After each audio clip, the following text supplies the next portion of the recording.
आजकल divorce rate India में बढ़ता जा रहा है। जी जी। तो विवाह के बारे में वेदों में क्या बताया? मैंने अभी तक 70-80% स्टूडेंट देखे जो कि, लेकिन कोई भी माता पिता अपने बच्चों को आजकल हम देख रहे हैं गुरुकुल की परंपरा खत्म होती जा रही है। जी, सबसे पहले अंग्रेजों ने गुरुकुल परंपरा ही नष्ट कर दी। सभी यूनिवर्सिटी को सबसे पहले इन्होंने खंडित कर दिया, ग्रंथों को जला दिया काफी सारे। तो ये हमारी संस्कृति कैसे नष्ट हो जाए, उन्होंने उसके ऊपर सबसे प्रथम काम किया। तो सतयुग में था ज्ञान, द्वापर युग में कर्म प्रधान था, इस प्रकार से त्रेता युग में फिर उपासना प्रधान था, तो ऐसा कलयुग में। कल्पना कीजिए आप उन मंत्रों की ध्वनि को सुन पा रहे हैं जिससे सृष्टि की रचना हुई है, उन कहानियों को जान पा रहे हैं जो हजारों लाखों सालों से पीढ़ी दर पीढ़ी चली आ रही हैं। तो चलिए आज मिलकर हम उन 4 वेदों ऋग्वेद, सामवेद, यजुर्वेद और अथर्ववेद के बारे में सरल भाषा में जानने का प्रयास करेंगे। द वैदिक शो पॉडकास्ट के माध्यम से आप जान पाएंगे कि प्राचीन ग्रंथ मॉडर्न लाइफ में भी कितने इम्पोर्टेंट हैं, और इस पॉडकास्ट के माध्यम से आपके जीवन को एक नई दिशा दे पाएंगे हम। ये कोई ज्ञान का आदान प्रदान ही नहीं है, ये एक सफर है, एक यात्रा है जिसको आप भी हमारे साथ जी पाएंगे, जहां हम ऋषि मुनियों की जीवन से जुड़ी हुई कहानियों से प्रेरणा ले पाएंगे और जो उन्होंने तपस्या और साधना से हमारे लिए ज्ञान समेट कर रखा है उसको जान पाएंगे। स्वागत है आपका द वैदिक शो पॉडकास्ट में, जहां हर एक एपिसोड नई खोज है, हर कहानी एक प्रेरणा है और हर विचार एक जीवन की नई दिशा है। तो चलिए मिलवाते हैं आपको अपने गेस्ट से जिन्होंने इस वैदिक कल्चर को अपने जीवन को समर्पित कर दिया है। नमस्कार समाधान जी। नमस्कार, स्वागत है आपका द वैदिक शो पर। धन्यवाद। कैसे हैं आप? बहुत अच्छे, आप कैसे हैं? बहुत बढ़िया, हम भी बहुत अच्छे हैं। कैसा रहा आपका सफर अभी तक? बहुत अच्छा रहा, गुरु कृपा से, भगवान के आशीर्वाद से। जो कि बचपन से जब हम गुरुकुल में गए, महाराष्ट्र में 12 साल रहे, उसके बाद हम ऋषिकेश में आए, तो अभी तक 6-7 साल हो गए। तो प्रस्थानत्रय जो होता है शास्त्र का अध्ययन, वो गुरु के समीप बैठकर हमने पूरा किया है। तो गंगा मैया की कृपा, ईश्वर के आशीर्वाद, सबकी कृपा से ये सब ठीक से चल रहा है और ऐसे ही आगे चलेगा। वेदों को समझना बहुत ही ज्यादा मुश्किल है जी और मेरे दिमाग में बहुत सारे क्वेश्चन चल रहे हैं, जी तो आप ही हमारी इसमें हेल्प कर पाएंगे। जी।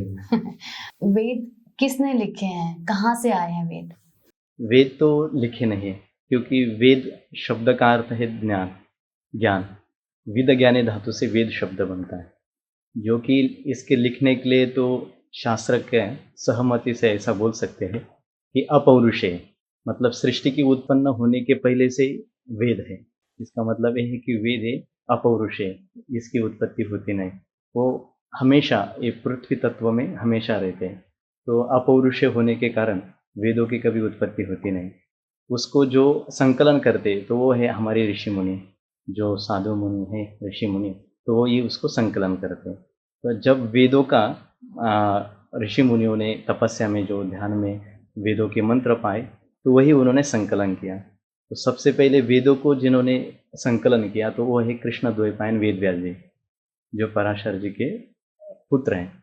तो ऐसे वेद व्यास जी ने वेदों को संकलन किया है। तो सबसे प्रथम एक ही वेद था, तो उसी एक वेद को लोगों की बुद्धि के अनुसार वेद व्यास जी ने 4 भागों में विभाजित किया। तो ऋग्वेद, यजुर्वेद, सामवेद और अथर्ववेद, इस प्रकार से 4 वेद बना लिए। तो ये 4 वेद संकलन किए, ना कि लिखे नहीं। उनके पहले भी थे और उनके बाद में रहेगा और अभी भी है। तो ये तीनों कालों में जो रहने वाले हैं उसको वेद बोलेंगे। तो इस प्रकार से वेदों की उत्पत्ति हुई है। तो वेद क्या है और वेदांत क्या है फिर? तो वेद और वेदांत, वेदानाम अंत यस्य इति वेदांत, मतलब वेदों का अंत मतलब क्या? वेद देखा जाए तो ऐसा सुना है गुरुमुख से कि 1 लाख मंत्र हैं, तो उसमें से कर्मकांड के जो मंत्र है वो 80,000 हैं और उपासना के 16,000 है, और जो अंतिम भाग है वो 4,000 ज्ञान कांड है। जो ज्ञान कांड के जो 4 है उसको वेदांत बोलते हैं। तो कर्म कांड, उपासना कांड और ज्ञान कांड, इस प्रकार के ज्ञान कांड का जो अंतिम भाग है उसको वेदांत बोलते हैं। तो वेदों में तो 1 लाख मंत्र है, पर उसमें जो 4,000 मंत्र है उसी के ऊपर वेदांत के सभी ग्रंथ विभाजित किए हुए हैं। तो उसमें फिर हमारे षड्दर्शन आते हैं पहले, फिर षड्दर्शन के बाद वेदांत, ये जो उत्तर मीमांसा का ग्रंथ है, तो इसको भी वेद व्यास जी ने ब्रह्म सूत्र नामक ग्रंथ लिखा है। तो इस प्रकार से वेदांत और वेद अलग अलग है। तो वेद जब गुरुकुल में पढ़ाया जाता है तो वेद एक विद्यार्थी जो होता है गुरुकुल में, जो अध्ययन करता है विद्यार्थी, तो उसको वेदों की श्रुतियों का सबका ज्ञान दिया जाता है। उसके बाद वेदांत पढ़ाया जाता है। वेदांत उसके जीवन में अपनाना पड़ता है और वेद उसके कर्म में होता है। जैसे कर्मकांड हम कर्म में कर सकते हैं, मतलब पूजा आदि कर सकते हैं, लेकिन वेदांत के अनुसार हमको जीवन जीना पड़ता है, इसलिए हमको शास्त्र की बहुत ज़रूरत होती है। तो हमारा जीवन ऐसा होना चाहिए, आचार विचार और उच्चार। हमारा आचार कर्मकांड के अनुसार होना चाहिए, हमारा विचार वेदांत के अनुसार होना चाहिए और हमारा उच्चार ये पाणिनीय शास्त्र के अनुसार होना चाहिए। तो इस प्रकार से हमारा जीवन चलना चाहिए। तो वेद का जो मुख्य सार है उसको बोलेंगे हम वेदांत। इसलिए वेद में और वेदांत में इस प्रकार का अंतर है। जैसे आपने बताया कि वैदिक शिक्षा इस तरीके से दी जाती थी, तो वेदों में गुरु शिष्य परंपरा के बारे में क्या बताया गया है? तो गुरु शिष्य परंपरा, कोई भी व्यक्ति जन्म लेता है इस संसार में, मृत्यु लोक में, तो जन्म लेने के बाद उसके ऊपर सबसे प्रथम माता पिता के ऋण होते हैं। और जब माता पिता उसको संसार में लाते हैं तो संसार से तर के लेके जाने के लिए, संसार रूपी समुद्र जो है उसको पार करने के लिए हमारे पास होती है गुरु। ये वैदिक सनातन धर्म के अनुसार देखेंगे तो गुरु ही ईश्वर है और ईश्वर ही गुरु है, दोनों में कोई अंतर नहीं। लेकिन शिष्य समझेगा तब, क्योंकि गुरु केवल शब्द नहीं है। गु शब्द स्तोन्धकारोषि, रु शब्द स्तन निरोध। गुरु शब्द का अर्थ ऐसा है, जो अंधकार रूपी दुख है उस अंधकार से हमको प्रकाश रूप में लेके जाने वाला गुरु है।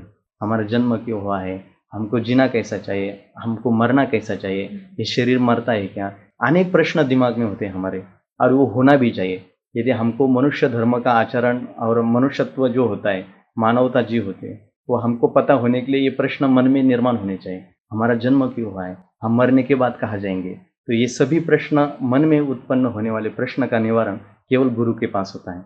तो गुरु और शिष्य परंपरा में ही इन सभी प्रश्नों का निवारण होता है। इसलिए गुरु शिष्य परंपरा अत्यंत पवित्र और अत्यंत सम्मान्य होती है, जो कि हर एक व्यक्ति के जीवन में गुरु होना चाहिए। जिसके जीवन में गुरु नहीं वो निरर्थक है। तो इस प्रकार से गुरु शिष्य परंपरा वैदिक शास्त्र में बहुत महत्वपूर्ण बताई गई है। गुरु के बारे में तो हमने जाना, माता पिता के बारे में क्या बताया गया है वेदों में? जी, माता पिता तो जब तैत्तरीय उपनिषद हम पढ़ेंगे तो उपनिषदों में, वेदांत में, अनेक ग्रंथ में, मतलब जैसे षड्दर्शनों में, अनेक ग्रंथों में, महाभारत में, अनेक ग्रंथों में आता है शास्त्र में कि माता पिता एक हमारे जीवन के, हमको जन्म तो देते हैं संसार में, जबकि संसार में हम जब उत्पन्न होते हैं तो माता पिता के सहारे से होते हैं। तो सबसे प्रथम हमारे ऊपर 3 ऋण होते हैं। जब हम संसार में आते हैं तो मातृ पितृ ऋण होता है, दूसरा देव ऋण होता है और तीसरा ऋषि ऋण होता है। तो ये तीनों प्रकार के जो ऋण होते हैं, ये तीनों प्रकार के ऋण हमको पार करना होता है। तो सबसे प्रथम माता पिता का ऋण ये हमको पार करना होता है, मतलब माता पिता की सेवा करके, शास्त्र की सेवा करके, भगवान की पूजा करके और ऋषियों के ग्रंथ पढ़ के हमको ये तीनों प्रकार के ऋण हमको पार करना होते हैं। तैत्तरीय उपनिषद में ऐसा कहा है कि आचार्य देवो भव, मातृदेवो भव, पितृदेवो भव, ये जो प्रकार का शब्द, ये जो प्रकार की श्रुतियाँ हैं, इसका अर्थ है कि माता पिता ही देव है, वही भगवान है। यदि हम उनको भगवान की तरह जानते हैं, उनके प्रति श्रद्धा भक्ति भाव रखते हैं, तो हमको भगवान उनमें दिखेगा। महाराष्ट्र में सबसे प्रसिद्ध पुंडलिक भगवान हुए, संत पुंडलिक हुए, जिन्होंने विट्ठल भगवान के प्रति अपनी भक्ति के माध्यम से भगवान को प्राप्त किया, जो कि सबसे प्रथम वो अपनी पत्नी की सेवा में थे। माता पिता को भूल गए थे, लेकिन जब उन्होंने माता पिता की सेवा करने लगे तो साक्षात पांडुरंग भगवान उनके सामने प्रकट हो गए।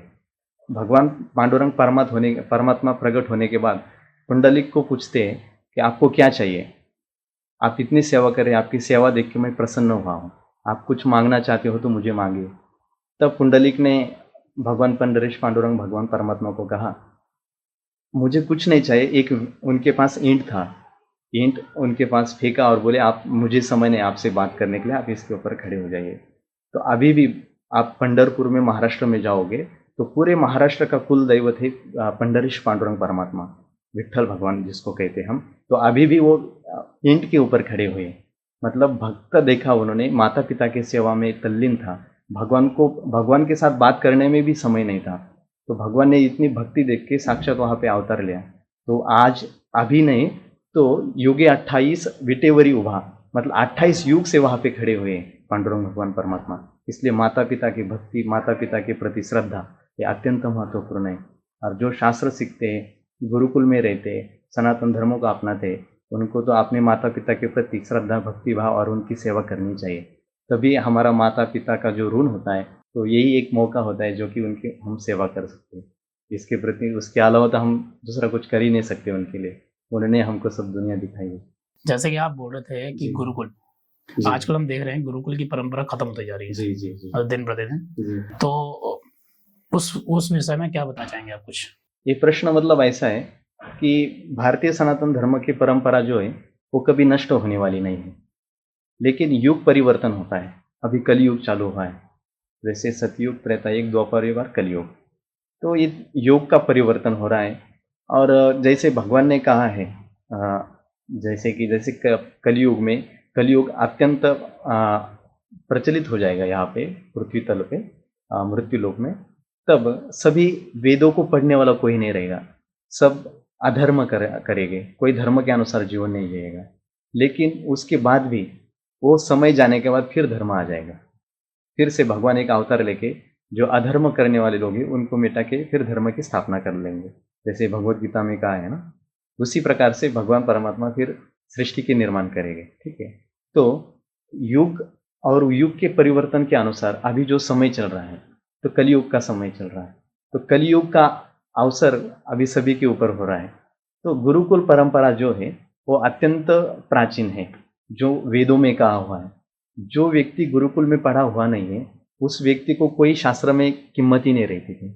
जब आप जाबाल उपनिषद और जाबाल की कहानी सुनोगे उपनिषदों में, तो उसमें जाबाल को गुरुकुल में लेने के लिए उसकी माता और जाबाल कितना प्रयास करता है, जो कि गुरुकुल में यदि हमको प्रवेश नहीं मिलेगा तो उसके प्रति मन में कितना खिन्नता होती थी पुराने जमाने में। तो वेदों में, उपनिषदों में गुरुकुल का जो ज्ञान है उसमें अभी भी लिखा हुआ है। तो गुरुकुल की जो परंपरा है बताई जाए तो 12 साल गुरुकुल में रहा जाता है। जैसे हमारा जन्म हो जाता है तो ब्राह्मण, क्षत्रिय, वैश्य और शूद्र, इनके वर्ण और इनके कर्म के अनुसार शास्त्र में, वेदों में जो लिखा है, तो उनकी एक आयु होने के बाद 12 साल के लिए गुरुकुल में भेजा जाता है। तो ब्राह्मण का 8 साल में उपनयन संस्कार होता है, उसके बाद उसको गुरुकुल में भेजा जाता है। तो गुरुकुल में भेजने के बाद उसको 12 साल गुरुकुल में रहना पड़ता है, माता पिता का सबका त्याग करना पड़ता है, और गुरुकुल की जो नियमावली होती है उसी के अनुसार अपना जीवन जीना पड़ता है। तो सबसे प्रथम उसको सभी शास्त्रों को रटाया जाता है। सभी शास्त्रों उसको रटाने के बाद फिर गुरु लोग उसको उसी शास्त्र का अर्थ बताते हैं। तो 12 साल, 5 साल तो रटाते हैं, उसके बाद उसका अर्थ बताते हैं। तो उसमें षड्दर्शन वो आदि सभी ग्रंथ आ जाते हैं। तो बाद में वेदों का अध्ययन करवाया जाता है। तो सबसे प्रथम वेदों की जो शिक्षा ग्रंथ है, याज्ञवल्क्य की शिक्षा, कात्यायनी शिक्षा, ये शिक्षा ग्रंथ पढ़ाए जाते हैं, जो कि वेदों की उपांग है शिक्षा ग्रंथ। तो वेदों के षडांग है, शिक्षा, कल्प, व्याकरण, निरुक्त, छंद और ज्योतिष, इसको उपांग बोलते हैं। शिक्षा ग्रहणम तो वेदस्य मुखम व्याकरणम स्मृतम, इस प्रकार से बहुत बड़ा श्लोक है, इसमें षडांग वेदों के बोला गया है। फिर उसके बाद उपवेद, अनेक उपवेद है, जो हमारे 4 उपवेद, उनके बारे में भी पढ़ाया जाता है। फिर ऋग्वेद, यजुर्वेद, सामवेद, अथर्ववेद, इनके बारे में पढ़ाया जाता है। तो इस प्रकार से 12 साल में उसके जीवन में उपयोगी सभी शिक्षा उस गुरुकुल में पढ़ाया जाता है। तो जब गुरुकुल के 12 साल की अध्ययन पूरा होने के बाद गुरु उसको समावर्तन संस्कार करते हैं, जो कि अपने शिष्य की बुद्धि कैसी है, उसका व्यवहार कैसा है, उसकी साधना कैसी है, उसकी तपस्या कैसी है, उसके अनुसार उसका आगे का मार्गदर्शन किया जाता है। मतलब 12 साल गुरुकुल में रहने के बाद फिर उसको गुरु बताते हैं, तुम गृहस्थ आश्रम में जाओ, वानप्रस्थ आश्रम में जाओ या संन्यास आश्रम में जाओ। उस प्रकार से उसको मार्गदर्शन किया जाता है। तो उसको समावर्तन संस्कार बोला जाता है। तो हमारे भारतीय सनातन धर्म में 16 प्रकार के संस्कार बताए गए हैं। तो गर्भधान संस्कार से अंत्येष्टि तक संस्कार जो होते हैं, तो ऐसे 16 संस्कार है। तो उसी में से फिर उसको उपनयन संस्कार के बाद गुरुकुल में प्रवेश, फिर गुरुकुल में सब अध्ययन होने के बाद उसका समावर्तन संस्कार होता है। फिर समावर्तन संस्कार में उसको कैसा जीवन जीना है, कैसा अपने उदार निर्वाह करना है। और 64 विद्या, अनेक प्रकार के 14 विद्या जो होते हैं, सभी विद्या के अनुसार उसका जीवन जीने के लिए वो लायक हो जाता है। तो इस प्रकार से गुरुकुल परंपरा जो अत्यंत महत्वपूर्ण है। व्यक्ति को जन्म लेने के बाद हमको मरना भी कैसा चाहिए, मतलब आध्यात्मिक जो ज्ञान होता है वो ज्ञान हमको गुरुकुल में मिलता है। लेकिन आजकल के समय में ऐसा हुआ है, सबसे पहले अंग्रेजों ने गुरुकुल परंपरा ही नष्ट कर दी, जो कि नालंदा यूनिवर्सिटी, जो अनेक प्राचीन हमारी जो यूनिवर्सिटी, सभी यूनिवर्सिटी को सबसे पहले इन्होंने खंडित कर दिया, ग्रंथों को जला दिया काफ़ी सारे। तो ये हमारी संस्कृति कैसे नष्ट हो जाए, उन्होंने उसके ऊपर सबसे प्रथम काम किया। तो वैदिक गुरुकुल परंपरा सबसे पहले इन्होंने बंद कर दी। तो अभी जो आया है, जो कि इंग्लिश मीडियम में वो पढ़ाए जा रहे हैं, लेकिन ये कितना भी इंग्लिश हम सब चीज़ें पढ़ेंगे, लेकिन हमको बाद में उसी की तरफ आना पड़ता है। और गुरुकुल परंपरा में जब हम अध्ययन करते हैं तो उस विद्यार्थी को मैं एक बोलूँगा, भले ही वो संसार में कुछ भी ना पाए, लेकिन वो संसार क्यों बना है, मैं क्यों बना हूँ, जो अंतःकरण का जो ज्ञान होता है, वो भगवान परमात्मा का जो ज्ञान होता है, मतलब संसार बंधन की निवृत्ति और परम आनंद की प्राप्त करने वाला जो ज्ञान होता है, उस ज्ञान को प्राप्त करने की उसके अंदर वो क्षमता आ जाती है। इसलिए गुरुकुल परंपरा एक अत्यंत पवित्र, उसको करना मानना चाहिए। तो आजकल वो रही नहीं, लेकिन है, अभी भी है। जो पढ़ना चाहते, गोविंद गिरी जी स्वामी जी है, उन स्वामी जी है, उनकी 40 गुरुकुल है अभी भी, काफ़ी सारे आर्य समाज के काफ़ी गुरुकुल है। तो ऐसा नहीं कि सभी नष्ट हुआ, बहुत सारे, लेकिन हम ढूंढने के लिए तैयार नहीं है। सबको चाहिए तुरंत ही इंग्लिश आ जाए और देश विदेश चले जाए, लेकिन कोई भी माता पिता अपने बच्चों को ये विद्या कोई नहीं सिखाने के लिए तैयार कि उसको जीवन कैसा जीना चाहिए। यदि ये विद्या आ जाए तो सब कुछ उस बच्चे को मिल गया है। आजकल डाइवोर्स रेट इंडिया में बढ़ता जा रहा है, जी जी तो विवाह के बारे में वेदों में क्या बताया गया? जी, वेदों में विवाह संस्कार है, जो भारतीय सनातन धर्म का जो हमारा है, भारतीय सनातन धर्म में 16 संस्कार बताए गए हैं। तो 15वां क्रमांक का जो संस्कार है, 15वां नंबर का, उसको विवाह संस्कार बोला जाता है। तो विवाह मतलब एक होता है दो जीवों का मिलन होना, तो उनका जीवन किस तरह से रहना चाहिए। तो उसमें जब उसका गुरुकुल होने के बाद, समावर्तन संस्कार होने के बाद विवाह संस्कार आ जाता है। समावर्तन संस्कार एक 14वां क्रमांक का संस्कार है, उसके बाद उसको विवाह संस्कार होता है। तब समावर्तन संस्कार में एक गुरु विद्यार्थी अपने शिष्य को उसको सब ज्ञान दिया जाता है कि आप किस प्रकार से जीवन शैली को अपनाना है, गृहस्थ आश्रम को किस प्रकार से अपनाना है। तो सब विवाह संस्कार के प्रथम ज्ञान दिया जाता है। तो विवाह संस्कार क्यों करना है, वो क्यों महत्वपूर्ण है, उसके बारे में हम बात करते हैं। तो विवाह संस्कार मतलब ये भारतीय सनातन धर्म का जो कोई भी ग्रंथ आप पढ़ोगे, एक श्लोक है वेदों का, एको होम बहुश्याम प्रजाया। तो इस प्रकार का जो श्लोक है, तो भगवान ने जब सृष्टि की उत्पत्ति की है, तो उसी उत्पत्ति में जब मानस सृष्टि उत्पत्ति की, उसके बाद मनु और शत्रुपा से जब सृष्टि उत्पत्ति की, तो तभी से विवाह संस्कार परंपरा मतलब चल रहे हैं, तो मतलब चालू हो गए। तो जो हम विवाह संस्कार करते हैं, सब लोग शादी जो करते हैं हम, तो उसमें सबसे प्रथम हमको विवाह शब्द का अर्थ समझना पड़ेगा। तो विवाह शब्द का अर्थ ये कि वह नहीं धातु है, मतलब ढोना। तो उस व्यक्ति ने क्या ढोना है संसार में, हाँ, मतलब भार वाना। जी जी।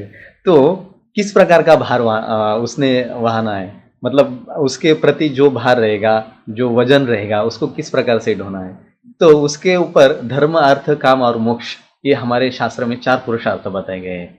तो विवाह संस्कार जब होता है तो सबसे प्रथम उसको धर्म के अनुसार अपना अर्थ कमाना चाहिए, पैसा कमाना चाहिए, धर्म के अनुसार अर्थ कमाना चाहिए, अर्थ के अनुसार उसकी कामना होनी चाहिए, और कामना के अनुसार उसको मोक्ष की प्राप्ति होती है। तो ये 4 पुरुषार्थ विवाह संस्कार होने के बाद ही उसको चारों पुरुषार्थ के प्रति उसको प्रयत्न करना पड़ता है। तो विवाह संस्कार में जो हम देखते हैं, तो पति पत्नी के जो नियम हैं, पूरे नियम बताए हुए शास्त्र में, वो बहुत सारे नियम हैं। तो उस प्रकार से तो हमारा अभी सभी लोगों का चलना बहुत मुश्किल है, क्योंकि विवाह बोले तो लोग आजकल डर जाते हैं। मैंने अभी तक 70-80% स्टूडेंट देखे जो कि काफ़ी सारे बोलते कि हमको विवाह नहीं करना है, क्योंकि उनको लगता है झंझट है, जो कि इसमें कौन संसार में इतना दुख जिए, जो कि बच्चे हैं, बेबे, सबको पालना है। इसका मतलब वो पुरुषार्थ करने में डर रहे हैं। उनको लगता है कि हम कैसे कमाए, उनको कैसे पाले, ये जो उनके मन में शंका उत्पन्न हो रही है, ये गलत है। जब वो विवाह करेंगे, शास्त्र के अनुसार जीवन जिएंगे। यदि विवाह नहीं करेंगे और ब्रह्मचारी भी नहीं रहेंगे, शास्त्र में बताए नैष्ठिक ब्रह्मचारी, उसके बाद संन्यास, वानप्रस्थ, ये जो होते हैं हमारा, वानप्रस्थ के बाद संन्यास आश्रम का ग्रहण किया जाता है। यदि आप विवाह नहीं करोगे तो इस एंगल में रहना पड़ेगा आपको। एक तो ब्रह्मचारी रहना पड़ेगा, नहीं तो वानप्रस्थ आश्रम, नहीं तो संन्यास आश्रम लेना पड़ेगा, यदि आप विवाह गृहस्थ आश्रम स्वीकार नहीं करोगे तो। इसलिए हमको विवाह संस्कार करना चाहिए। तो विवाह संस्कार के अनुसार हम जब जीवन अपनाते हैं, फिर गृहस्थ आश्रम के क्या क्या कर्म होते हैं, वो सब शास्त्रकारों ने उसका सब उल्लेख किया है। तो हमारे जीवन में हमको विवाह संस्कार ये अत्यंत महत्वपूर्ण है। तो विवाह संस्कार होने के बाद ही हम आगे के जो पुरुषार्थ है वो कर पाएंगे, जो कि शास्त्र ने कहा है।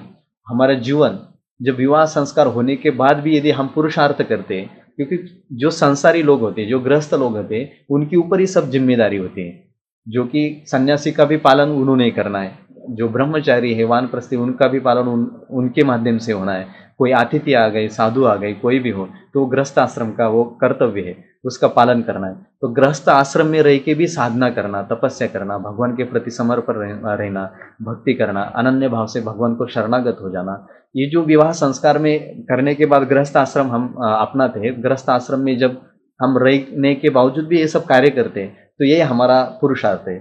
ना कि हमको जंगल में भी जाने की जरूरत नहीं, ये इसी में भागना नहीं, इसी में तपस्या है। जो कि हम बोलते हैं ना, जहां पर दुख है उस दुख में रहकर भी हमको सुख अपनाना है।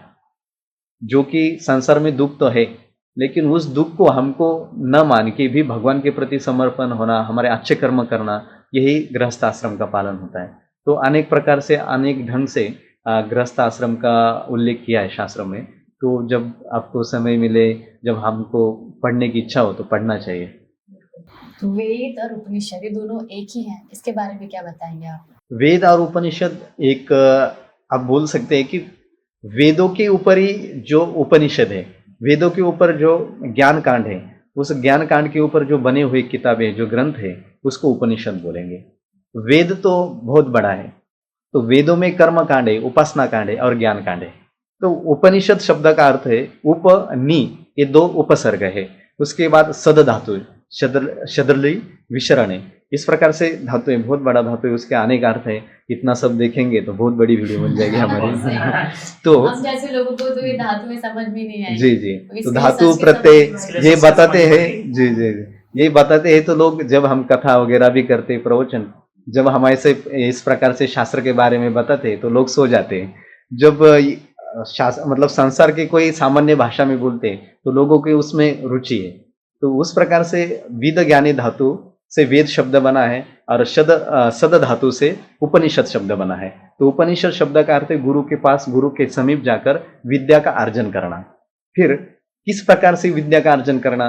गुरु के पास जाने के बाद हमारे मन में जो भी शंका है, जो भी प्रश्न है, वो हम उनको पूछ सकते हैं। तब हमको गुरु, हमारे जो ज्ञान देने वाले ऋषि मुनि थे, तो वो हमको उसी माध्यम से, उपनिषद के माध्यम से वो ज्ञान दे देते हैं। तो उसी प्रकार से वेदों का जो ज्ञान था, तो ऋषियों ने अपने शिष्यों को देते समय जिस प्रकार से शिष्य था, उसकी जैसी शंकाएं थे, उसी के अनुसार उसको उत्तर दिया और उसी उत्तरों का नाम, उसी प्रश्न के जवाबों का नाम ये उपनिषद हुआ है। जैसे प्रश्नोपनिषद है, आपने देखा होगा 108 उपनिषद है हमारे शास्त्र में, 108 उपनिषद है।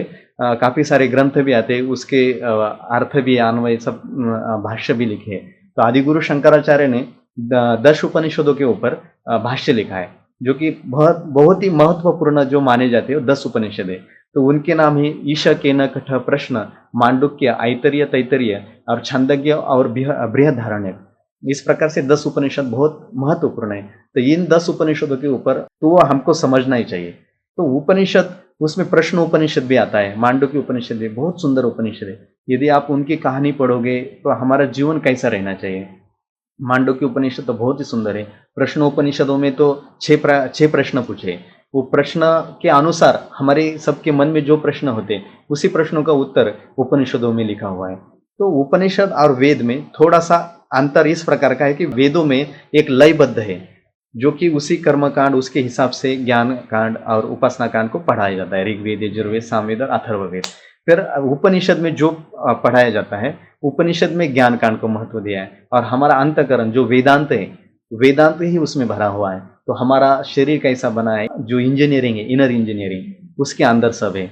हमको कैसा जीना चाहिए, हमारी परंपरा कैसी है, हमारे जो अंदर मन को दुख होता है, सुख होता है, वो किसके माध्यम से होता है, सुख दुख मन को होता है या आत्मा को होता है या शरीर को होता है। ऐसे अनेक प्रश्नों का जवाब उपनिषदों में है। तो उपनिषद हमको पढ़ना अत्यंत उपयोगी है, जरूरी है। मतलब उपनिषद को थोड़ा सरल भाषा में बनाया गया है, ऐसा बोल सकते हैं या? नहीं, उपनिषद तो उपनिषद ही है, मतलब वेदों की जो ज्ञान कांड है उसी का ये उपनिषद जो बनाए ऋषियों ने, तो शिष्य की शंका और उनके प्रश्न के अनुसार बनाए गए हैं। तो मतलब उपनिषद में शिष्यों के प्रश्न हैं, जी जी जी जी, और उन्हीं प्रश्नों का उनको उत्तर दिया जी। गया है, वही उपनिषद है। जी जी ठीक। आपने बोला भाष्य, जी। भाष्य का मतलब क्या है? भाष्य मतलब जैसे आप वेद है, अभी कोई श्लोक है, उसके ऊपर हम एक टीका टिप्पणी लिख रहे हैं, तो आदि गुरु शंकराचार्य ने भाष्य लिखा है प्रस्थान त्रय के ऊपर। प्रस्थान त्रय मतलब प्रस्थान त्रय, 3 प्रकार का जो प्रस्थान त्रय माने जाते हैं शास्त्र में, तो है 10 उपनिषद, उसके बाद होता है श्रीमद् भगवद गीता और ब्रह्म सूत्र। ये प्रस्थान त्रय माने जाते हैं हमारे वैदिक शास्त्र, भारतीय सनातन धर्म परंपरा में। प्रश्नांतर मतलब प्रश्न पूछना, ऐसा कुछ? प्रस्थान त्रय में प्रस्थान मतलब होता है प्रस्थान करना, जाना है। जी। तो हमको संसार बंधन से निकलकर परम आनंद की ओर प्रस्थान करना, इसको बोलेंगे प्रस्थान त्रय। तो त्रय मतलब 3, तो वो 3 कौन कौन से हैं? तो उसमें 10 उपनिषद आता है, श्रीमद् भगवद गीता आता है, और तीसरा है ब्रह्म सूत्र। तो ये 3 ग्रंथ वेदांत के अत्यंत महत्वपूर्ण है। तो इसी के ऊपर आदिगुरु शंकराचार्य जी ने महाभाष्य लिखा है। तो उन्होंने जो संस्कृत में लिखा हुआ है, तो एक एक श्लोक के ऊपर काफी सारा उन्होंने डिटेल में समझा हुआ है, जो कि उपनिषद और भगवद गीता ये जो ग्रंथ है, ब्रह्म सूत्र आदि ये जो ग्रंथ है, इसको समझना हमारे बस का नहीं है, क्योंकि कोई सरल भाषा में हो, उस समय तो संस्कृत सरल भाषा थी, तो उन्होंने भाष्य में वो जो परिवर्तन किया हुआ है, उपनिषदों का अर्थ, एक एक श्लोकों का अर्थ भाष्य में लिखा है। भाष्य मतलब अपनी एक भाषा में, सामान्य भाषा में लिखा हुआ है। तो प्रस्थान त्रय बहुत महत्वपूर्ण है वेदांत के अनुसार।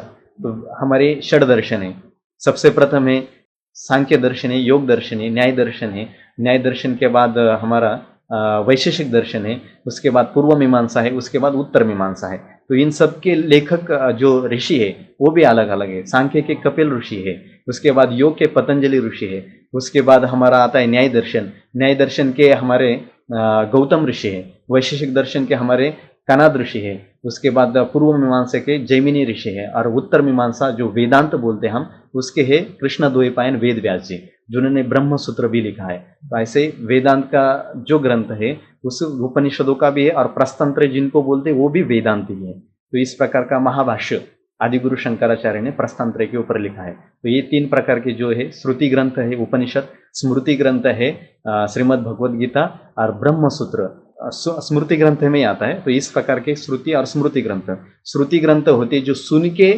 किया जाते थे, मतलब गुरु पहले ग्रंथ लिखित नहीं होते थे, सुन के याद करना पड़ता था, तो उसको श्रुति बोलते हैं।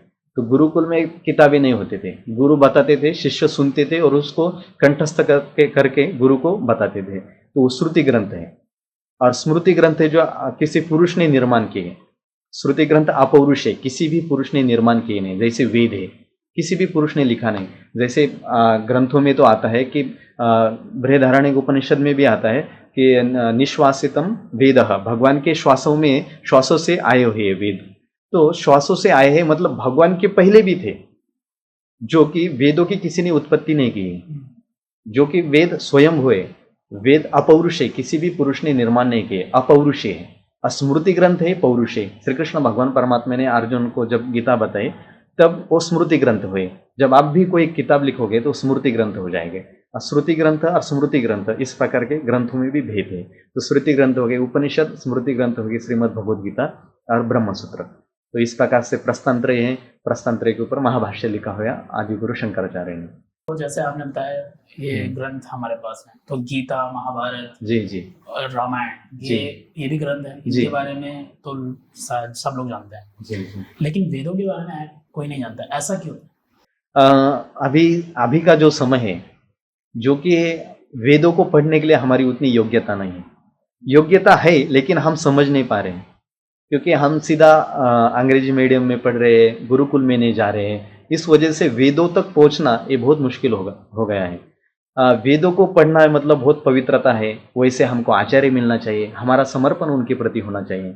जब हमारा उनके प्रति समर्पण होगा, हम उनको पूरा तन मन धन से समर्पण करेंगे पूरा, और गुरु को पास जाने के बाद फिर हमको गुरु वेद पढ़ाते हैं। इसलिए बोलते हैं, वेद और श्रुति एक कहीं पर भी नहीं बोलना है। जो गायत्री मंत्र आदि जो होते हैं उसको बहुत हमारे मन में बोल सकते हैं, लेकिन बाहरी तरफ हमको बहुत आचरण शुद्ध करना पड़ता है। जैसे पहले आसन शुद्धि, उसके बाद शरीर शुद्धि, ऐसे सब स्नान संध्या पूजा पाठ, हमारे जो नित्य कर्म पूजा प्रकाश पद्धति आती है, तो उसी में सब कुछ बताया है। तो इसलिए वेदों को पढ़ना इतना आसान नहीं रहा है, उसको समझने के लिए हमारी बुद्धि भी अभी उतनी हाई लेवल की नहीं रही है जी। तो उच्च लेवल की बुद्धि नहीं है हमारी। सबसे प्रथम हमको कहानियाँ अच्छी लगती है, भजन वो अच्छा लगता है, इसलिए अभी भक्ति का थोड़ा प्रादुर्भाव ज़्यादा हुआ है। तो ज्ञान और कर्मकांड अभी थोड़ा सा कम हो रहा है, तो भक्ति में लोगों का परिवर्तन हो रहा है। और भगवान ने भी श्रीमद् भागवत में यदि पढ़ोगे आप, तो भागवत में ऐसा कहा है, कलो तो केशव कीर्तनात्, भगवान का कीर्तन में ही कलयुग में उद्धार हो सकता है, भगवान के नाम से कलयुग में उद्धार हो सकता है। इसलिए भी वेदों की तरफ जाने के लिए लोग भी एक शॉर्टकट ढूंढ रहे भक्ति का मार्ग, लेकिन हमको वेदों की जानकारी होनी चाहिए। वेदों के प्रति, वेद क्या है, वेद किसने लिखे है, वेद में क्या बताया है, क्या सार है, जो कि गीता में भी आता है ना, इति श्रीमद् भगवद गीता सुपनिषत्सु ब्रह्म विद्यायाम योग शास्त्रे श्री कृष्ण अर्जुन संवादे, उसमें आता है सुपनिषत्सु, उपनिषदों का सुष्टु ज्ञानम यस्य सेयित सुपनिषत्सु, जो उपनिषदों का जो सार श्रीमद् भगवद गीता में है, वो स्मृति ग्रंथों में, तो वेदों का ही सार महाभारत में, रामायण आदि ग्रंथों में आदि संतों ने हमको सरल भाषा में लिखित किया है। तो इसलिए लोग अभी वेदों तक नहीं पहुंच पा रहे, क्योंकि उनको रामायण महाभारत आदि छोटे मोटे ग्रंथ में सब कुछ मिल रहा है, तो वेदों तक पहुंचते नहीं। इसलिए ये भी गलत नहीं, ये भी अच्छा है, भक्ति भी अच्छी है, लेकिन जितना हो सके हम उसको करना चाहिए। तो कलयुग में हमको तरना है, मोक्ष प्राप्त करना है, भगवान की प्राप्ति करना है, तो भगवान का भजन और भगवान का नाम संकीर्तन यही सबसे श्रेष्ठ साधन बताया गया है। तो कलो केशव कीर्तन, ये बहुत ही प्रचलित वाक्य है, जो कि भगवान के केशव के कीर्तन में कलयुग से हम पार हो सकते हैं। तो सतयुग में था ज्ञान, द्वापर युग में कर्म प्रधान था, इस प्रकार से त्रेता युग में फिर उपासना प्रधान था, तो ऐसा कलयुग में ज्ञान भक्ति प्रधान है। तो भक्ति का बहुत महत्व कलयुग में बताया हुआ है। भक्ति से ही उद्धार हुआ है। जी जी जी, भक्ति से, क्योंकि सब अधिकारी ज्ञान के नहीं है। हमारी अवस्था क्या है, हम किस चीज के अधिकारी है, वो हमको ढूंढना चाहिए। मंद अधिकारी या मध्यम अधिकारी या उत्तम अधिकारी, पहले खुद को समझना चाहिए, हम वेद पढ़ने के अधिकारी है या नहीं, हम भक्ति करने के अधिकारी है या नहीं। तो इस प्रकार का खुद को समझना चाहिए। वेदों में पुनर्जन्म के बारे में क्या बताया गया है? सृष्टि का भी पुनर्जन्म हो सकता है, तो हम किस खेत के मूली है, ऐसा बोलना पड़ेगा, क्योंकि हमारा जन्म हमारे कर्म के अनुसार होता है। तो श्रीमद् भगवद गीता में कहते अंत काले च मामेव स्मरण मुक्त्वा कलेवरम, जब हमारे अंतिम काल के समय में जैसी बुद्धि में जैसी विचार होगी, जैसी वासनाएं होगी, उसके अनुसार हमको अगले जन्म मिलेगा, तो उसी के अनुसार हमको जन्म मिलता है। तो पुनर्जन्म हो गया ना, शरीर का भले ही ना हो। अभी देखो, शरीर भी देखोगे, पुनर्जन्म बोलेगे तो जन्म किसका होता है? हमारे 3 शरीर है, स्थूल शरीर, सूक्ष्म शरीर और कारण शरीर। और स्थूल शरीर जो है हमारा, ये जो हम ऊपर देखते, रसाद रक्तम ततो मांसम मांसाद मेध प्रजायते मेधस्य अस्ति ततो मज्जा मज्जा शुक्र संभव। तो इस प्रकार का शरीर का जो बाहरी शरीर है, जो भोजन से जिसकी लय मतलब बढ़ता है घटता है, उसको स्थूल शरीर बोलेंगे। जो हमारे पंचकर्म इंद्रियां हैं, तो वो सब मतलब स्थूल शरीर में आ जाता है। तो सूक्ष्म शरीर क्या होता है? स्थूल शरीर तो हमको समझ में आ गया, अभी सूक्ष्म शरीर क्या है? तो सूक्ष्म शरीर में पंच ज्ञान इंद्रिया, पंच कर्म इंद्रिया, पंच प्राण और मन बुद्धि चित्त अहंकार, इनको 2 मानेंगे तो 17 तत्व जो वेदों में, वेदांतों में जो माना जाता है, तो 17 तत्व से जो बना हुआ है उसको सूक्ष्म शरीर बोलते हैं। तो कारण शरीर एक होता है, कारण शरीर से सूक्ष्म शरीर बनता है और सूक्ष्म शरीर से स्थूल शरीर बनता है। तो कारण शरीर को भी नष्ट करना पड़ता है। तो कारण शरीर कैसा है, एक उदाहरण के तौर पे हम समझेंगे। तो रुई से धागा बनता है, फिर धागे से वस्त्र बनता है। तो वस्त्र बनने के पीछे कारण क्या है? रुई है। तो रुई से धागा बना था, धागे से वस्त्र बना था। तो हमारा कारण शरीर है रुई। तो कारण शरीर से सूक्ष्म शरीर बना धागा, तो उसी धागे से बना स्थूल शरीर। तो इस प्रकार से 3 शरीर होते हैं। तो हमारा जो पुनर्जन्म होता है, मृत्यु होती है, तो हमारे स्थूल शरीर नष्ट होता है। श्रीमद् भगवद गीता में कहा है वासांसि जीर्णानि यथा विहाय, इतनी पंक्ति हम लेंगे, जो कि शरीर जिस प्रकार से नष्ट होता है हमारा, मतलब हमारी आयु हो जाती है, तो दोबारा दूसरा शरीर मिल जाता है। जैसे उदाहरण दिया है श्रीमद् भगवद गीता में, वासांसि जीर्णानि यथा विहाय, जैसे हमारे कपड़े जीर्ण हो जाते हैं, वस्त्र जीर्ण हो जाते हैं, जीर्ण होने के बाद हम नए ले लेते हैं, उसी प्रकार स्थूल शरीर जब जीर्ण हो जाता है, फिर हमको हमारे कर्म के अनुसार दूसरा शरीर प्राप्त हो जाता है। यदि उसके कर्म अच्छे हो तो फिर मनुष्य जन्म मिल जाता है। पाप पुण्य समम कृत्वा नर योनिषु जायते, पाप और पुण्य समम हो, समान हो, तब नर योनि की प्राप्त हो जाती है। तो इस प्रकार से फिर दोबारा जन्म हो जाता है। बार बार जन्मना, बार बार मरना, ये शरीर का धर्म है, ये चलते रहेगा। यह संसारे खलु दुस्तारे कृपया पारे पाहे मुरारी, इस संसार से हमको तरना है, इस संसार के पार जाना है हमको। तो भज गोविंदम भज गोविंदम भज गोविंदम मूढ़ मते, हे मूढ़ बुद्धि, तुम अभी सभी को छोड़ के भगवान का भजन कर, ऐसे आदिगुरु शंकराचार्य बताते हैं। मतलब हमको बार बार जन्मना मरना, ये क्रिया जो है संसार है, जो जगत चल रहा है, जगत शब्द का अर्थ है गच्छति इति जगत, मतलब जो चलता हुआ है, नित्य चलना है, जिसका स्वरूप है कालचक्र के हिसाब से, उस जगत से, उस पुनरपि जन्म मरण से हमको छुटकारा पाना है। तो भगवान की भक्ति और ज्ञान की प्राप्ति करना ही मुख्य साधन होता है। इसलिए पुनर्जन्म को हमको मानना पड़ेगा। पुनर्जन्म होता है, हमारे कर्म के हिसाब से होता है। यदि कोई नहीं मानता होगा तो हम उसको बोल सकते वो नास्तिक है। आपने पुनर्जन्म के बारे में बहुत अच्छे से बताया जी। जो आपके उसमें हमने सुना। तो मैं एक और चीज इसके ऊपर जानना चाहूंगा, जी जो पुनर्जन्म जब होता है जी तो हमें पिछले जन्म को कुछ याद क्यों नहीं रहता है? और इससे तो ये होगा कि हर कोई बोलेगा ये तो अंधविश्वास है। जी जी, सही बात है, सही प्रश्न है। अभी पुनर्जन्म होता है, ठीक है, ये तो मानना ही पड़ेगा, जो भी है अपने अपनी श्रद्धा के हिसाब से। तो जब जन्म हो जाता है हमारा, जो भी जन्म होता है, तो संस्कार होते ही उसके अंदर। कौन बोलता है संस्कार नहीं होते? स्थूल संस्कार जो होते हैं वो नष्ट हो जाते हैं, और सूक्ष्म संस्कार जो होते हैं उसके अंदर होता है। इसलिए श्रीमद् भगवद गीता में भी योग भ्रष्ट पुरुष कहा जाता है। जब व्यक्ति इस जन्म में बहुत साधना करता है तो अगली जन्म में उसकी साधना के अनुसार उसको जन्म मिलता है, और वहाँ से ही उसकी साधना चालू हो जाती है। शुरू में मतलब वही से नहीं होगी, लेकिन थोड़े प्रयत्न में ही उसको वहाँ से आगे मिल जाएगी। तो संस्कार होते हैं, ऐसा नहीं कि बिल्कुल होते नहीं, वो संस्कार नष्ट हो जाते हैं, जो कि ये मेरे पिताजी थे, ये मेरी माता जी थे, तो ये स्थूल संस्कार है। लेकिन जो हमारे ज्ञान के संस्कार होते हैं वो हमारे अंदर होते हैं, अंदर ही भरे रहते हैं। तो उसी संस्कार के अनुसार, उसी वासना के अनुसार हमको जन्म मिल जाता है। तो फिर ये सब झूठा हो जाएगा। सब शास्त्र जो भगवद गीता बोल रही है, अंतकाले च मामेव स्मरण मुक्त्वा कलेवरम, अंतकाल के समय जो आप स्मरण करोगे, जो आपके अंदर वासना होगी, उसके अनुसार जन्म मिल जाएगा। ये केवल भगवद गीता नहीं तो उपनिषद अनेक ग्रंथों में कहा हुआ है। तो पुनर्जन्म में जब जन्म हो जाता है तो संस्कार होते हैं हमारे। तो हमारे जो मन बुद्धि चित्त अहंकार जो होता है, जिसके वजह से हमको जन्म लेना पड़ता है, उसके अंदर वो संस्कार होते हैं। अब मैं आपसे जानना चाहूंगा कि पुनर्जन्म की तो हमने बात कर दी जी अब सबसे अंतिम सत्य जो हमारे जीवन का है वो है मृत्यु। जी जी हर किसी को पता है जी, अटल मृत्यु हर सत्य किसी को होता है। आनी है। जी हमको भी आनी है, आपको भी आनी जी, है, जी। और अपर्णा जी को भी जी आनी है। जी, सही है।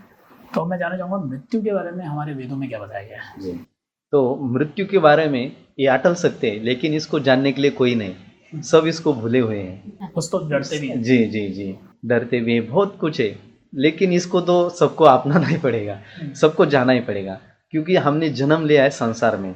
तो इसका नाम क्या है? मृत्युलोक।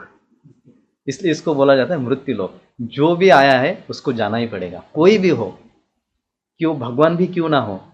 श्रीमद् भागवत में आता है, तो 24 अवतार में जब भगवान श्री कृष्ण, भगवान परमात्मा ने यहाँ पे अवतार लिया, तो आप भी, भगवान भी खुद स्वधाम को चले गए थे, जो कि उन्होंने किस प्रकार से वो लीला थी वो भी दिखाई हुई है। जो कि मृत्यु लोक में आज तक आप ऐसा कोई पुरुष हो, कोई साधु हो, कोई ऋषि हो, ऐसा दिखा दो जो कि स्थूल शरीर से जीवित हो, स्थूल शरीर से, क्योंकि मृत्यु लोक में तो स्थूल शरीर जाना ही जाना है, ये अटल सत्य है। और सूक्ष्म शरीर, कारण शरीर से कई लोग घूमते हुए हैं, जैसे सप्त चिरंजीव है, अनेक प्रकार का आ जाता है, तो ऋषि लोग होते हैं, सब प्रकार के लोग हैं। कहा जाता है हनुमान जी भी अभी मृत्यु लोक में घूम रहे हैं। जी जी जी जी ऐसा वो अश्वत्थामा भी थे। जी, मतलब सप्त चिरंजीव जो है उनमें से हनुमंत राय भी आ जाते हैं। तो हमेशा वो है सबके ऊपर कृपा करने के लिए, सबके दुख को नष्ट करने के लिए वो अभी भी है। पर सूक्ष्म शरीर से वो सब जगह है, लेकिन स्थूल शरीर से आपको कहीं नहीं दिखेगा। दिख भी सकते, वो उनकी शक्ति है, लेकिन हमेशा हमारे जैसे जो है लोकल टाइप नहीं रहेंगे वो। जी, तो मृत्यु लोक में मृत्यु है निश्चित है व्यक्ति की, जिसका जन्म हुआ है उसकी मृत्यु निश्चित हुई होगी ही, जो कि श्रीमद् भगवद गीता में कहा है, क्षिणे पुण्य मृत्यु लोकम विशंति। जब पुण्य होता है तो व्यक्ति स्वर्ग को प्राप्त हो जाता है, उसका पाप होगा तो नरक में जाएगा। जब तक पाप पुण्य है उसके बाद वो फिर नीचे आएगा। अभी स्वर्ग, जिसका पुण्य है वो स्वर्ग में चले जाएगा। स्वर्ग में जाने के बाद, पुण्य खत्म होने के बाद फिर यही आना पड़ेगा। मतलब श्रीमद् भगवद गीता में क्षीणे पुण्य मर्त्य लोकम विशंति, मतलब पुण्य क्षीण होने के बाद मृत्यु लोक में आना पड़ता है। फिर मृत्यु लोक में आप जैसे कर्म करोगे, पुण्य करोगे, पाप करोगे, उसी के अनुसार आपको अगला जन्म मिल जाएगा। तो पाप पुण्य उसी के अनुसार हमारा मृत्यु लोक में हमारा जन्म होता है। तो मृत्यु लोक में मृत्यु होना ये निश्चित है। तो मृत्यु होने के बाद जो शास्त्रकार बताते हैं, तो हमारे साथ जाता क्या है, एक बहुत ही सुंदर सुभाषित है, मैं आपको बताता हूँ, जो कि मृत्यु ये कमा रहे हैं धन, जी जी इसके जी पीछे हर कोई भाग रहा है, जी जी, ये हमारे साथ नहीं जाने वाला है। तो इसके रिलेटिव एक सुभाषित है। तो बहुत ही, मतलब आप वहां तक ही पहुंच गए, जो मेरे मन में था वो भाव आपको पहुंच गए। तो शास्त्र में सुभाषित एक बहुत ही सुंदर है। उसका अर्थ ऐसा, जब शरीर मरता है, मतलब शरीर मरता है, शब्द मेरे कैसे सुनो, शरीर जब मरता है, शरीर जब नष्ट होता है, तो हमारे साथ क्या जाता है, तो वो सुभाषित मैं आपको बताता हूँ। धनानि भूमो पशवश्च गोष्ठे भार्या गृहद्वारे स्वजन श्मशाने देहश्चितायाम परलोक मार्गे कर्मानुगो गच्छति जीव एकः। जब व्यक्ति यहाँ से चिता में जाता है, मतलब उसको जब अग्नि दिया जाता है, उसका जो अंत्येष्टि होता है, तो उसके साथ क्या जाता है, उसकी जो क्रिया है उसके बाद क्या होगी शरीर जलने के बाद, तो इस श्लोक में बताया हुआ है। तो धनानि भूमो पशवश्च गोष्ठे, धन भूमि पशु ये सब यहीं पे रह जाएगा। हाँ, धनानि भूमो पशवश्च गोष्ठे भार्या गृहद्वारे स्वजन श्मशाने। भार्या गृहद्वारे, भार्या मतलब पत्नी, वो पत्नी हमारी गृह द्वार तक ही आ सकती है। भार्या गृहद्वारे स्वजन श्मशाने, स्वजन लोग हमारे श्मशान तक आ सकते हैं, उसके बाद कोई नहीं आता है साथ में, अकेले को जाना पड़ता है। लेकिन अकेला मतलब शरीर नहीं, फिर क्या जाता है देखो, धनानि भूमो पशवश्च गोष्ठे भार्या गृहद्वारे स्वजन श्मशाने, स्वजन लोग श्मशान तक आ सकते हैं। उसके बाद देहश्चितायाम परलोक मार्गे, हमारा देह जो ये शरीर है, स्थूल शरीर, देहश्चितायाम परलोक मार्गे, देह चिता के ऊपर रखने के बाद परलोक मार्ग में जाता है। क्या? सूक्ष्म शरीर। फिर उसके साथ क्या किया जाता है, देहश्चितायाम परलोक मार्गे कर्मानुगो गच्छति जीव एकः। गो मतलब जाना, कर्मानुगो गच्छति जीव एकः, उसके साथ उसके कर्म ही जाते हैं। कर्मानुगो गच्छति जीव एकः, जीव के साथ एक केवल कर्म जाते हैं, ना धन ना भूमि ना पशु कुछ भी नहीं जाता है, ना भार्या ना स्वजन, ये आपको स्मशान भूमि तक ही आएंगे। तो इस प्रकार से हमारा जैसा कर्म होगा वही हमारे साथ चलेगा। तो असली धन यही है, जो कि परम धन मतलब भगवान ही है हमारा। तो वही धन ऊपर का है। जैसे भारत की जो करेंसी है इंडियन रुपया, वो अमेरिका में नहीं चलेगा, और वहाँ का डॉलर यहाँ नहीं चलेगा। उसी प्रकार से यहाँ की जो करेंसी हमारी जो चल रही है, जो भार्या पत्नी जो भी होता है धन, यही पे चलेगा। लेकिन ऊपर जब भगवान के पास स्वर्ग में जाएंगे तो वहाँ ये करेंसी ये कुछ भी नहीं चलेगा, ये तो हम ले भी नहीं जा सकते। तो वहाँ जो धन है वो भगवान का नाम धन है, और हमारा जो कर्म है वही हमारा धन रहेगा। तो जब हमारा कर्म अच्छा होगा, पुण्य अच्छा होगा, तो वहाँ रह सकते हैं। जब हमारा पुण्य क्षीण हो जाएगा तब हमको फिर नीचे आना पड़ेगा। ये पूरा कालचक्र चलते रहता है। इसलिए हमको इसी जन्म में मुक्त होना चाहिए। यही मन में प्रश्न आना चाहिए, हमारी मृत्यु ना हो, हमारी मृत्यु ना हो। स्थूल शरीर से भले हम मर जाए, लेकिन हम अंदर से जो है जीव चैतन्य स्वरूप है, वो भगवान का ही स्वरूप है। जब हम बोलते हैं ना खुद को जानना ही क्या है, परमात्मा को जानना है। तो हमने यहाँ पे पुनर्जन्म के बारे में जाना, मृत्यु के बारे में जाना। अब अंतिम प्रश्न है मेरा इस चर्चा का, मोक्ष के बारे में क्या बताया गया है वेदों में? जी, आपके प्रश्न भी ऐसे हैं, मृत्यु और मोक्ष, मतलब प्रश्न ही देख के मुझे लग रहा है कि आप भी बड़े अच्छे साधक हैं, जो कि प्रश्न भी हमारे मन में ऐसे ही चलने चाहिए। जो केवल यहाँ पर जो हम कमाते हैं वो तो सबको पता ही होता है, लेकिन बाद में क्या होगा, अब जब मरने के बाद होगा क्या। जैसे आपने बोला मृत्यु के बाद जी। हमको जानना चाहिए कि मृत्यु ही नहीं है, जी। इसके बाद मोक्ष है। जी जी मोक्ष जी कैसे पाया जाए, परमात्मा से जी। कैसे मिलन है? जी, तो वही मोक्ष। मोक्ष शब्द का अर्थ है संसार बंधन की निवृत्ति और परम आनंद की प्राप्ति करना, इसको बोलते हैं मोक्ष। और मोक्ष को प्राप्त करने वाला जो इच्छुक होता है उसको बोलते हैं मुमुक्षु। तो हमको सबसे पहले मुमुक्षु होना पड़ेगा, तब हम मोक्ष की प्राप्ति कर सकते हैं। तो मोक्तुम इच्छति यदि मुमुक्षु हो, मतलब मोक्ष के अंदर इच्छा रहेगी, जो कि मोक्ष ही अंतिम सत्य है, जो कि भगवान परमात्मा को प्राप्त करना जो है। भगवान परमात्मा को प्राप्त करना मतलब जो हमारे अंतकरण में भगवान परमात्मा है, जो कि श्रीमद् भगवद गीता में कहा है ना, भगवान परमात्मा सबके हृदय में है, सबके हृदय में वो बैठा हुआ है, बस हमको उसको जानना है। मतलब भगवान के हम सब अंश है। श्रीमद् भगवद गीता में आता है 15वां अध्याय में बताया है कि हम भगवान के अंश है, भगवान ही हमारे अंदर है, वो सबके हृदय में है, तो उसको जानना ही मोक्ष है। जो कि मोक्ष फिर किस प्रकार से होता है, मोक्ष बोले तो हमको सबसे पहले दूसरा प्रश्न निर्माण होगा, बंधन। जब बंधन होगा तभी मोक्ष हो सकता है। और मोक्ष मतलब एक छुटकारा हो जाना, संसार के बंधन से छुटकारा पाना। जो बंधा हुआ व्यक्ति है वही मोक्ष को प्राप्त कर सकता है। तो बंधा हुआ किस प्रकार से, जो संसार में बंधा हुआ है, जो विचार शैली से बंधा हुआ है, उसको बोलेंगे संसार बंधन में फंसा हुआ व्यक्ति। तो संसार बंधन की निवृत्ति और परम आनंद की प्राप्ति हो जाना, इसको मोक्ष बोलते हैं। तो मुमुक्षुता हमारे अंदर होना चाहिए, हमारे अंदर वो इच्छा होनी चाहिए हम मोक्ष को कैसे प्राप्त करें। तो मोक्ष अंतिम एक सत्य है, जो कि मोक्ष होने के बाद फिर कुछ नहीं बचता है। मतलब हम भगवान के स्वरूप में स्थित हो जाते हैं। जो हम बोलते हैं ना स्वास्थ्य, स्वस्मिन आत्मनि तिष्ठति इति स्वास्थ्य, स्वस्वरूप में स्थित हो जाना, मतलब खुद अपना स्वभाव जो होता है वो भगवान का स्वभाव होता है। जो अहंकार ये सब छोड़ के जो हमारा स्वरूप है वो भगवान का स्वरूप है। तो उसको समझना बहुत महत्वपूर्ण होता है। तो वही समझना मतलब क्या होता है, मोक्ष। तो अभी देखो, संसार बंधन में जो भी दुख है वो सभी दुखों को पार करके परम आनंद प्राप्त करना, उसको बोलते हैं मोक्ष।